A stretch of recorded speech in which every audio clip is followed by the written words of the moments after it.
સાવજ ડેરીના ચેરમેનની ચેલેન્જ સામે આવી છે। સમાચાર જૂનાગઢથી, જ્યાં સાવજ ડેરીના ચેરમેનની ચેલેન્જ સામે આવી છે। જવાહર ચાવડા પર આડકતરી રીતે તેમને પ્રહાર કર્યા છે। દિનેશ ખટારિયાના જવાહર ચાવડા પરના પ્રહારો સામે આવ્યા છે, ત્યારે દૂધ ઉત્પાદન સંઘની સાધારણ સભામાં તેમને પ્રહારો કર્યા છે। આક્ષેપ કરનાર અને સલાહ આપનારને તેમને આડે હાથ લીધા છે। આવા લોકો અન્ય લોકોને ગુમરાહ કરે છે તેવું દિનેશ ખટારિયાએ જણાવ્યું છે। ક્યારેક કોંગ્રેસના વખાણ કરો છો, ક્યારેક ભાજપના તો ક્યારેક સાવરણાના વખાણ કરો છો તેવું દિનેશ ખટારિયાએ જણાવ્યું છે। દિનેશ ખટારિયા દ્વારા જવાહર ચાવડા પર પ્રહારો કરવામાં આવ્યા છે। દૂધ ઉત્પાદન સંઘની સાધારણ સભામાં તેમને પ્રહારો કર્યા છે।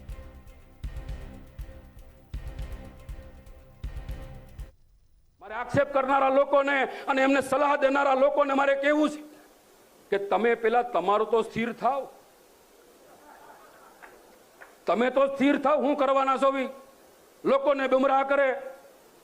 એક દિવસ કોંગ્રેસની વાહવાહી થાય, એક દિવસ ભાજપની થાય, એક દિવસ હાવણાની થાય, અને હવે નવો શંકરસિંહ બાપુનો પક્ષ આવશે, એમાંય જવું હોય તો ભલે જાય।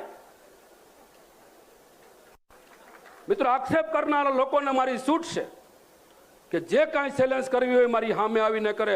પણ જુનાગઢ જિલ્લાની બાકીની મેં પેલા કીધું એમ અનેક સંસ્થાઓ એવી છે